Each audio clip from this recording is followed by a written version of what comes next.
In Illinois in 2010, 80% of the murders committed involved the use of a firearm, while in Alaska, an unrestricted firearm state, only 62% of the murders involved the use of a firearm. While not a state, the District of Columbia has strict gun laws that put it in the same category as Illinois.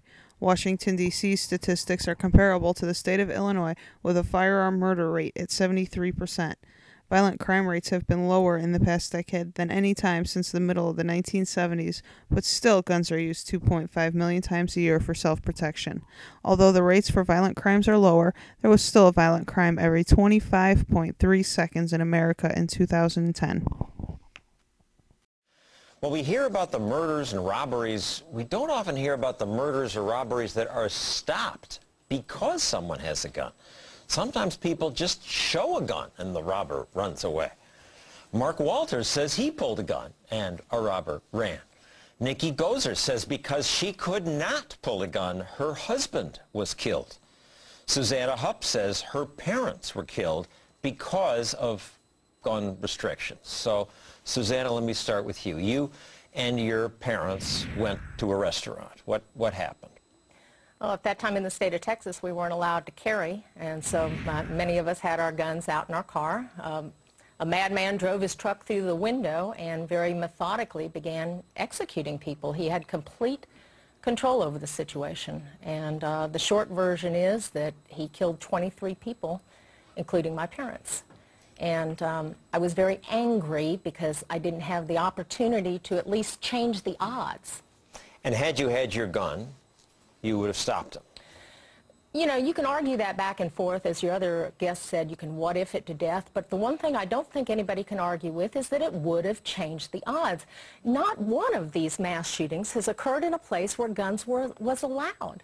I mean, stop and think of that. I can't think of a single place where a mass shooting has occurred where guns were allowed. These people look for fish in a barrel. They look for easy targets and high body bag counts. And at this restaurant, you weren't the only person who left her gun in the car. Yes, sir.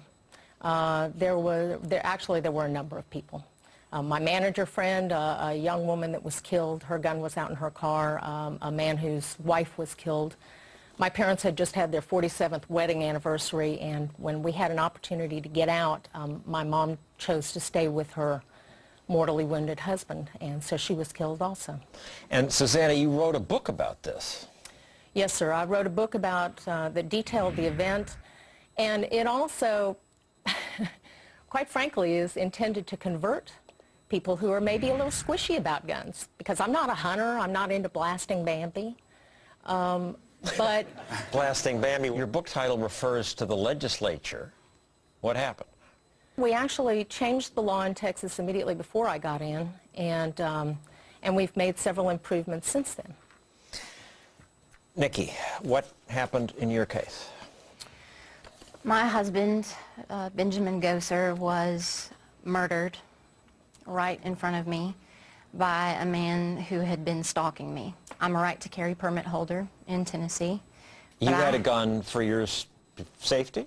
Yes, but because of Tennessee state law, at the time, I had to leave my loaded, permitted, legal weapon locked in my vehicle that night. The Tennessee law said you can't take it any place that serves alcohol. That is correct, but the man that murdered my husband brought one in, and he did not have a handgun carry permit. Criminals don't care about the law. And had you had your gun, you think you would have been in a position to stop him? I believe so, and like Susanna said, you know, at least we would have had a fighting chance at being survival instead of just being pure victims. And you talk about the gun being the great equalizer. Yes. If you really think about that, you know, a bad guy doesn't even have to have a weapon. You know, I'm a little lady. All it would take is a 250-pound man with his bare hands to overtake me.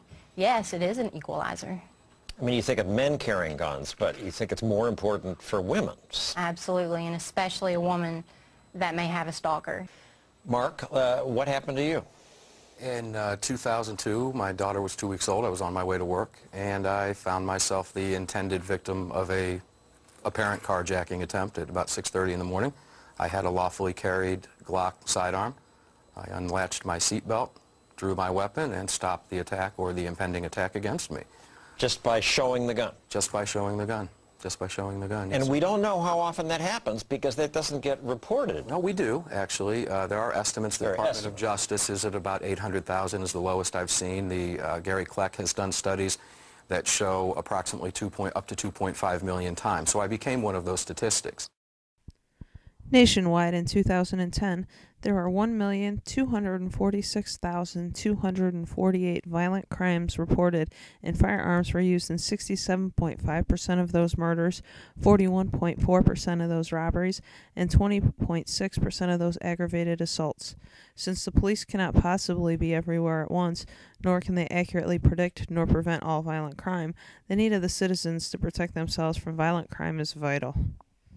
What about the idea of concealed carry, that a person should be allowed to have a pistol on his person, concealed? I think it'd be a wild, wild west. Oh yeah, in New York City? Are you kidding me?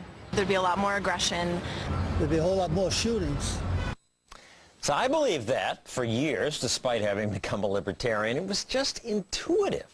If everyone around here has a gun, that would lead to much more gun crime.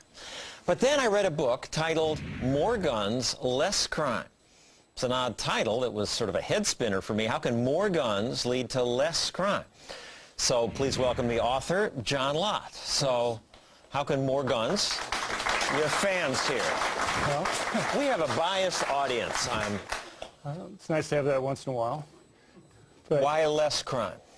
Make your case. just as you can deter criminals with higher arrest rates or higher conviction rates, the fact that a would-be victim might be able to defend themselves can also make it riskier for criminals to go and commit crime and deter some of them from doing it. My research finds that the police are probably the single most important factor for reducing crime, but I think the police themselves understand that they virtually always arrive on the crime scene after the crime's been committed. And that raises a question: what do you advise someone to do when they're having to confront a criminal by themselves?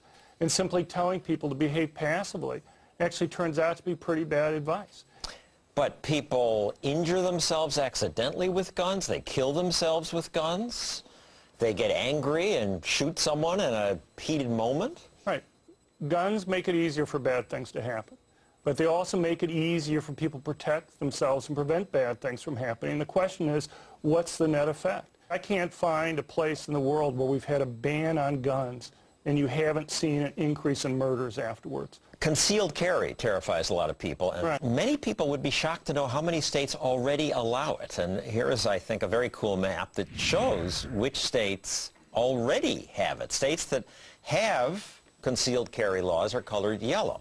This was the law in 1986. That's 25 years ago. Over the years, more and more states changed their laws to allow concealed carry.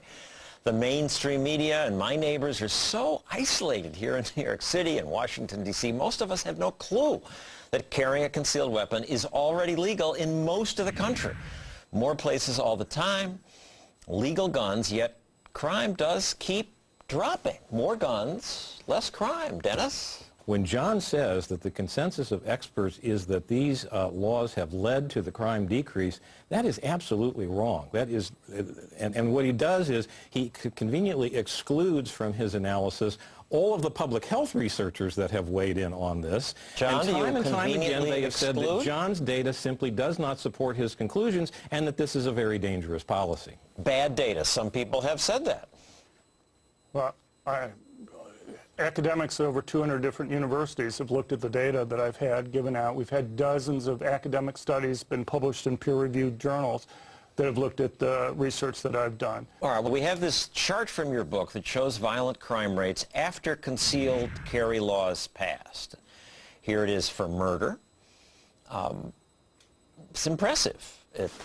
After the law passed, crime went down. When speaking to the House of Representatives regarding a federal regulation bill for concealed weapons permits, Congressman Tom McClintock of California was animated about the success of the state's laws regarding concealed weapons permits. He is right. Crime rates have fallen for the states that support concealed weapons permits. States that have some sort of law allowing law-abiding citizens to legally carry a concealed weapon have a 22% lower crime rate, a 30% lower murder rate, and a 46% lower robbery rate. In fact, no state has ever retracted its concealed carry laws once adopted. There has never been a single credible study in where restriction of the possession of a concealed weapon lawfully caused an increase in violent crimes. States that support concealed carry permits have an overall lower crime rate than states that do not support concealed carry. Rigorous hours of training should be mandatory to possess a concealed weapons permit. Illinois should lift the ban on concealed carry permits and help put an end to victimization in Illinois. It is, after all, our duty as citizens of the United States of America. They who can give up essential liberty to obtain a little temporary safety deserve neither liberty nor safety. A concealed weapon in the hands of honest and law-abiding citizens makes us all safer. Simply knowing that there are responsible citizens amongst us capable of responding with force is itself a powerful deterrent to crime. That's the well-documented experience of every state with a right to carry law. But a society in which honest and law-abiding citizens are disarmed by their government is a society in which the gunman is king. This is a truth that ought to be self-evident, but it's lost at the altar of the authoritarian left, which seeks to concentrate all power in government at the expense of the people. Perhaps the best test of the self-evident nature of that truth is illustrated in a full-page newspaper ad I once saw that offered a cutout sign, which in 150-point type said, "There are no guns in this house." The caption under it asked, "Would you post this sign in your front window?" I yield back. Gentlemen,